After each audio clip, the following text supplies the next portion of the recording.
Broers en susters, soos ek gesê het, baie welkom. Julle gaan nou vanaand julle attestate laat bring, Corneille en Jandra, maar ek kan seker maar bijvoorbeeld vir julle sê baie welkom. Dis baie lekker dat julle hier by ons is. Dis lekker as jong mense kom aansluit. Dis veral lekker as jong mense wat kan gitaar speel hier kan kom aansluit. Dit is 'n baie positiewe ding. Jy weet, baie keer met 'n ou nou geweldig sukkel.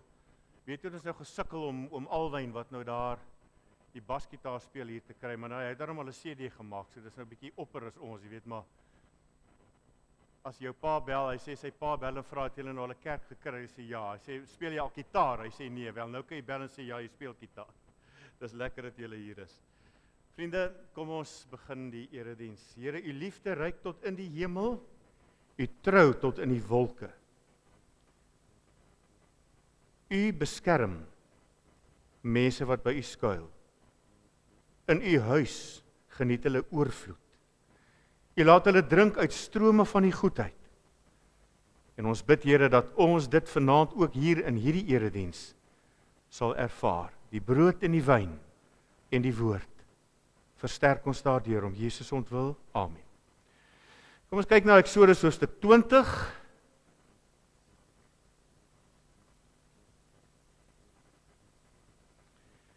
Eksodus hoofstuk 20.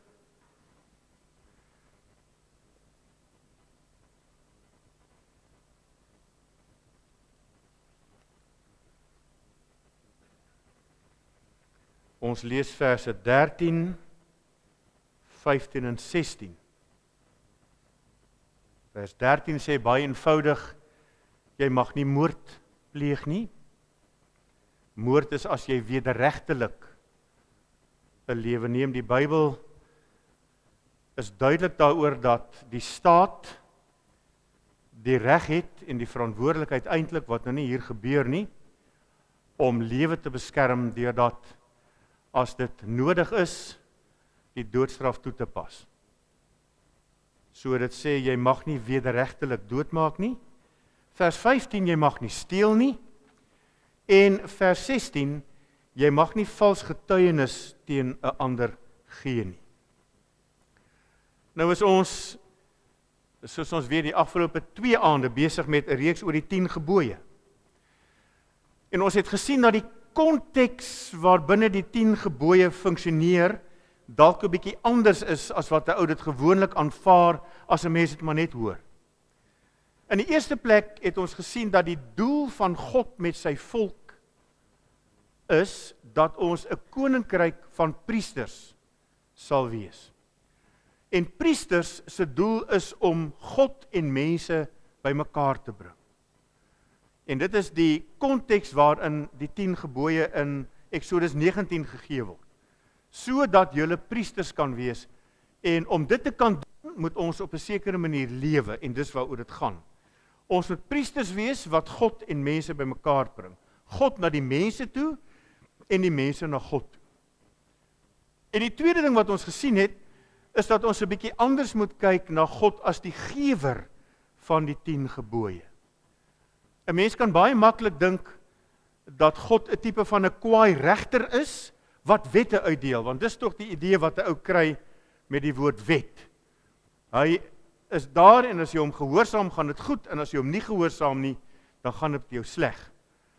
En ons het gesê die konteks van die 10 gebooie is eerder 'n liefdevolle pa, wat 'n gesinsvergadering hou, en wat reëls neerlê sodat die gesin veilig en eensgesind en vervuld kan lewe. En hierdie reëls, hierdie huisreëls, gaan oor 4 verhoudings. 4 verhoudings waardeur 3 dinge gebeur. Ons self kom by God uit, ons bring ander by God uit, en ons bring God by ander uit. Dis waaroor die 4 verhoudings gaan. Ons het die afgelope 2 Sondae oor 2 van die verhoudings gepraat. Ons verhouding met God, waaroor die eerste klompie gebooie gehandel het, en dan ook ons verhouding met ons gesinne. En daardie gesin is wyer as net my pa en my ma en my oupa en ouma en my kinders. Dit handel ook oor hierdie gesin hier, hierdie gemeente, wat gesin is, ons geestelike gesin. Gebooie 1 tot 3 gaan oor die verhouding met God, en 5 en 7, die verhouding met ons gesin. Ons het gesê, God sê in die eerste instansie, ek is jou pa. Hy sê, en omdat ek jou pa is in die tweede instansie, luister na my, moenie allerlei ander gode gaan soek om na te luister nie. Ek is jou pa, luister na my.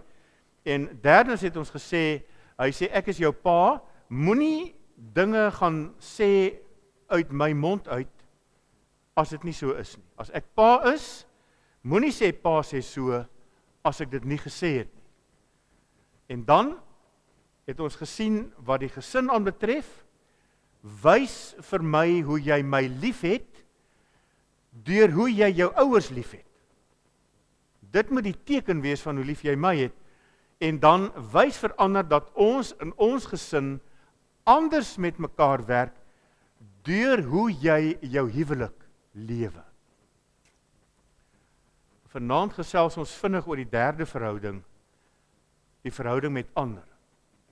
En as 'n ou nou baie kortliks dit saamvat, dan sê Gebooie 6, 8 en 9, moenie mense doodmaak nie, moenie iets steel nie, en moenie valse verklaringe oor ander aflê.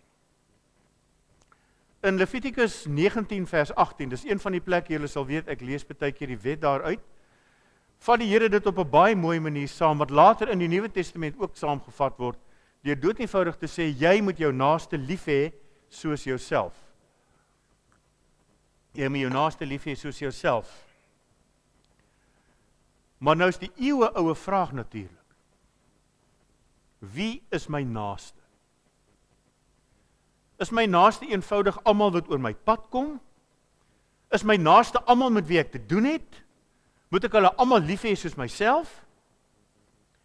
Daai selfe vraag is na Jesus se kant toe gegooi, en hy antwoord dit op nogal 'n verrassende manier.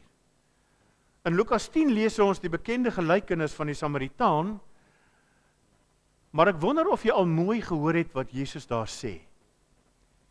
Kyk 'n bietjie, kom ons kyk 'n bietjie of ons dit mooi gesnap het. Daar was 'n wetgeleerde wat aan Jesus 'n strikvraag wou stel. Hy staan toe op en vra, meneer, wat moet ek doen om die ewige lewe te verkry? En Jesus sê vir hom, wat staan in die wet van Moses? Wat lees jy daar? Mooi dat die Here hom terugvat Bybel toe, né? Hy antwoord, jy moet die Here jou God lief hê met jou hele hart en met jou hele siel en met al jou krag en jou hele verstand. Dit haal hy uit Deuteronomium 6 uit.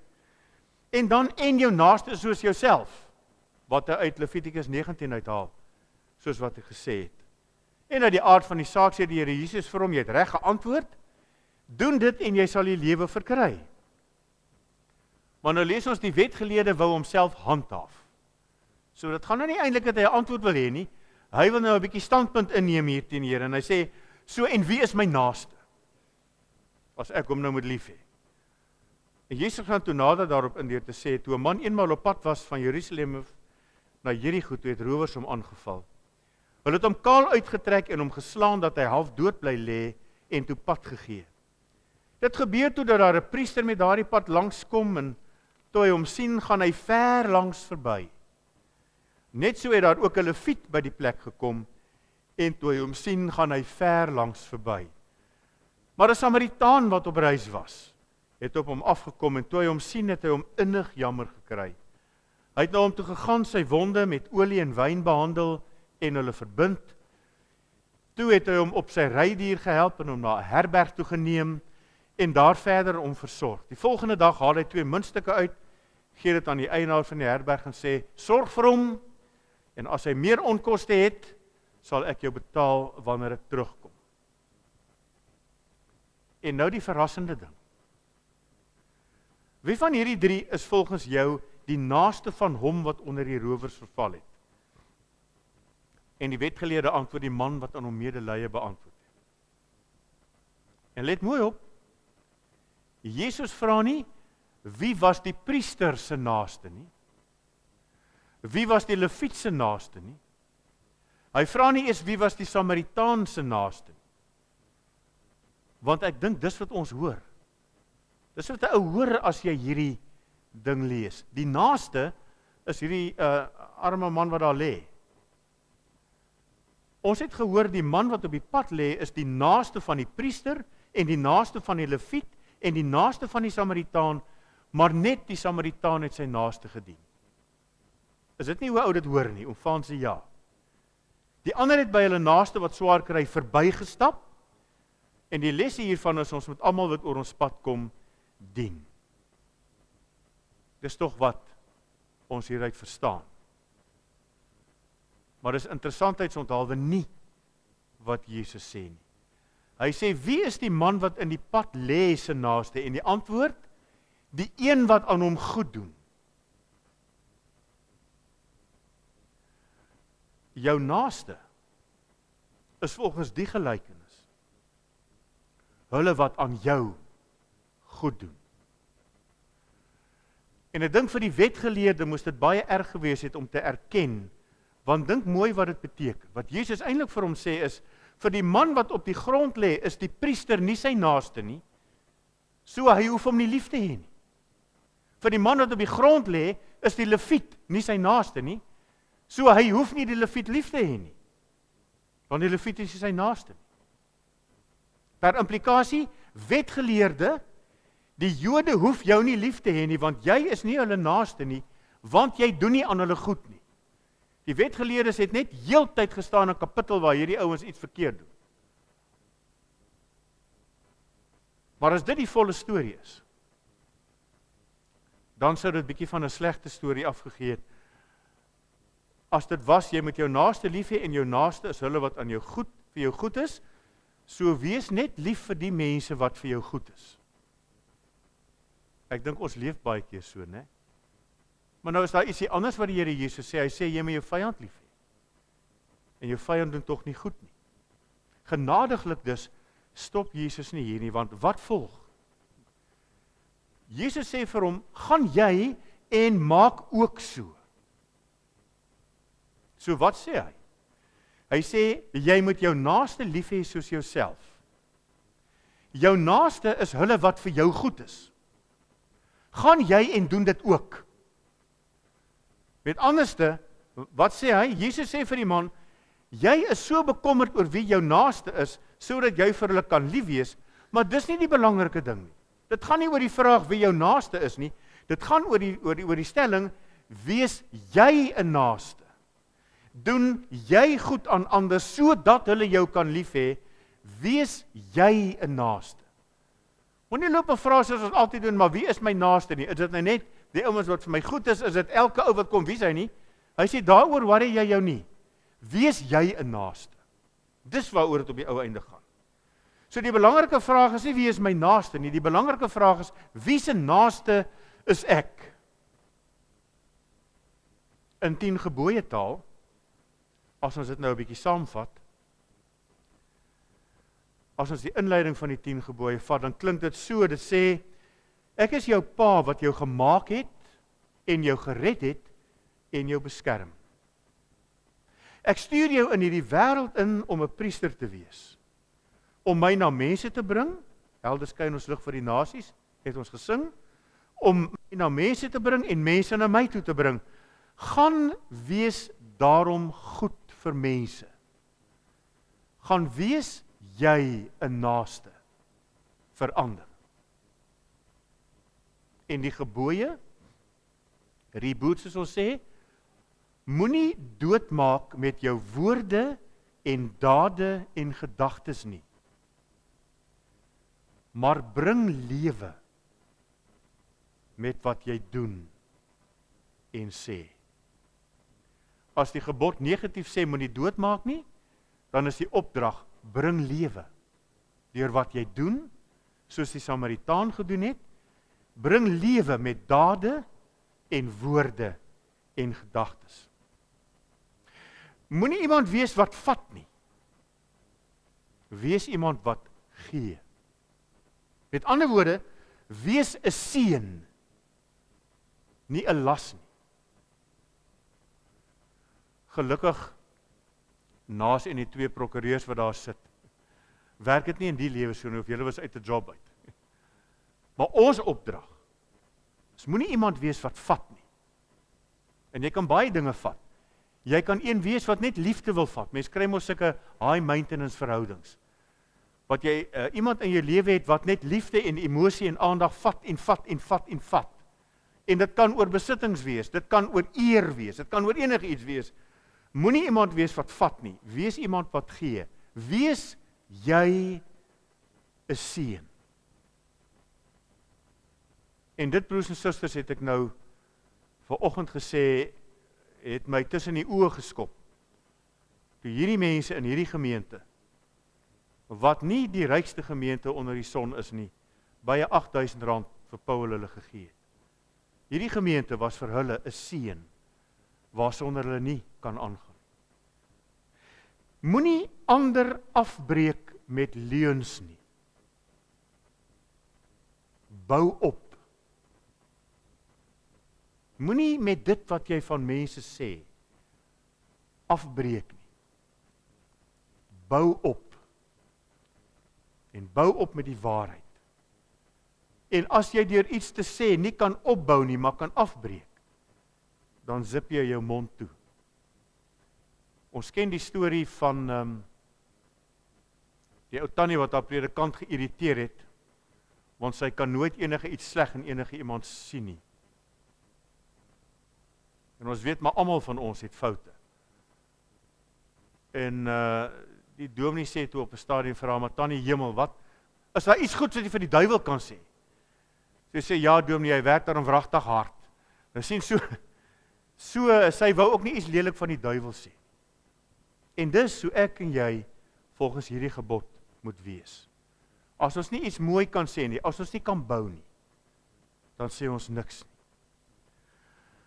En dit, vriende, kan ons net doen uit genade. Want uit ons sondige menswees dien ons maar altyd net onsself. Trek ons so graag ander af. Want as ek ander aftrek, dan lyk ek self beter. As ek 'n bietjie kan praat van alles wat wie ook al hier verkeerd doen, dan sê ek eintlik in effek, kyk hoe oulik is ek. Want ek het nou nie gesteel of gelieg of wat ook al anders. Of rondgeloop in my huwelik of wat ook al. Ons kan waaragtig net uit genade so lewe. Wette en reëls kan ons nie anders maak. Net genade kan. Net God kan my verander sodat ek 'n naaste kan wees. En dis natuurlik die wonder van geloof. God het. Hy het in Jesus Christus ons losgemaak van onsself en ons sonde. Dis vergewe. En hiervan is die nagmaal natuurlik die simbool. Elke dag is 'n stryd daarteen. Maar vriende, ek het nou 2 keer in 3 dae deur die Transkei gery. En as ek nou moet bely wat ek in my kop, al is dit nie hardop nie, gesê het, dan het ek genade nodig. As die hoeveelste ou net voor jou inry, oor sperstrepe heen. So, dit gaan oor genade. Dit gaan oor genade, dat ek hierdie dinge kan doen. Elke dag 'n stryd. Maar God se genade is so groot, dat hy vir ons sy Heilige Gees gee, om ons te help en te lei. Hoor God, sien God, beleef God, en leef God uit. Leef uit hom. En die oproep na jou en my is, gaan wees 'n naaste, sodat ander God se liefde deur ons kan beleef. Sodat ander God deur jou naaste of deur jou kan beleef, sodat ander by jou pa met 'n hoofletter kan uitkom, deur hoe jy met hulle leef. Daai vrou vanoggend hier op die getuienis van die Gideons, wat gesê het, my man, vervreemde man, het gesien, dat ek regtig, nou al hoe lank het sy gesê, ek weet nie, 3 jaar lank verander het, en ek sal nie hierdie vaars kan ophou nie. Dat hy sê, dat regtig iets met my vrou gebeur, ek wil hê dit moet ook met my gebeur. Dis waaroor dit hier gaan. As ek en jy 'n naaste is, dan kom ander by God uit. En dis die doel van die gesinsreëls, wat hy vir ons gee, sodat ander deur ons by God kan uitkom. Amen. Met 'n stukkie brood en 'n slukkie wyn. Ons het die voorreg om met God te eet, uit God se hand te eet, want hy is die gasheer. Dit is eintlik ongelooflik om te hoor, hy begeer jou aan sy tafel. Jy is genooi. Nie oor jou waarde of jou status nie, jou geld of jou besittings nie, jou prestasies of ideale nie, nie oor jou godsdienstigheid of goeie werke nie, maar omdat God is wat uitreik na jou, om vandag en elke dag van jou lewe aan sy tafel te kom eet. Maar om jou voete onder God se tafel in te skuif, is ook tegelijkertijd 'n belydenis dat jy hom met jou hele lewe vertrou. Dis 'n uitdrukking van die feit dat jy met albei hande aan hom vashou en met al twee oë na hom kyk, dat jy in alle omstandighede alles van God verwag. Dis om God alleen toe te laat om jou honger na geluk en gemoedsrus te stil. Dis om 'n hart te hê wat nie verdeel is nie. En daarom moet 'n mens jou op hierdie punt toets. Waarop sit jy jou hart? Wat is die dinge in die lewe waarop jy regtig staat maak? Want dit is die dinge wat bepaal waar jou hart is. Is jou hart by die enigste ware God van die woord? Of is dit elders, omdat sy woord en beloftes nie vir jou genoeg is nie? Het jou hart dalk gevange geword van ander loyaliteite? Wat ook al, jou werk, jou tyd, jou inkomste, jou eiendom, jou aansien, jou kennis, jou voorkoms, jou gesondheid, jou begeertes, jou volk, jou toekoms, jou veiligheid, jou geluk, is dit waarvoor jy jouself gee in ruil vir vrede, geluk en vastigheid. Het van die dinge nie dalk jou God geword nie? Is God nog 'n faktor? Verwag ons iets van hom? Daar is iets soos 'n afgod, 'n teengod, 'n nie-God. Iemand of iets wat nie God is nie, maar waarop ons vertroue stel. Ons kan God as het ware so verloor. Wanneer ons egter nou hier vergader is, kom God na elkeen oor en deur alle grense heen om ons te ontmoet, en hy maak 'n aanspraak op ons hart en ons verstand en ons liggaam en ons planne en ons tyd en ons lewe en ons goed en ons gesin, en hy wil hê dat ons baie goed sal luister. Ek is die Here jou God wat jou uit Egipte uit die plek van slawerny bevry het. Ek is ook die brood wat lewe gee. Ek is die lig vir die wêreld. Ek is die ingang van die skape. Ek is, soos ons gesing het, die goeie herder. Ek is die opstanding en die lewe. Ek is die ware wingerdstok. Ek is wat ek is, en jy mag naas my geen ander gode hê nie. Want niemand kan twee baase tegelyk dien nie, omdat een altyd eerste sal kom en die ander tweede. En dan sê die Here, geseënd is die wat rein van hart is, want hulle sal God sien. God is nie skaam om jou aan sy tafel te hê nie. Dis die ewige wonder van God. Ons het ook nie 'n reg op die ete nie, maar God begeer jou teenwoordigheid. Hy wil dat jy sy gasvryheid sal beproef, sy aanbod van lewe in die offer van sy seun. En daarom mag jy jou op hom verlaat, jou verdeelde hart verbind, en mag jy aansit vir die ete, en mag jy die nagmaal vier, en vir altyd aansit by die tafel van die Here. Amen. Broers en susters, kom ons staan op, en dan doen ons hardop almal saam van dit wat ons glo.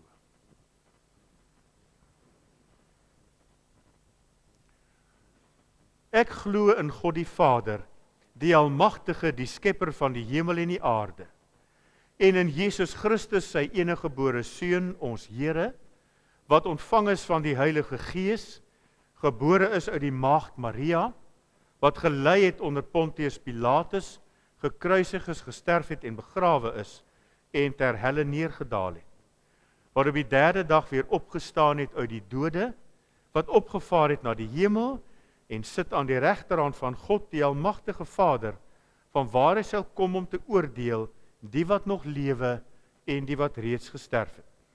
Ek glo in die Heilige Gees, Ek glo aan 'n heilige, algemene Christelike kerk, die gemeenskap van die heiliges, die vergifnis van sondes, die opstanding van die vlees en 'n ewige lewe.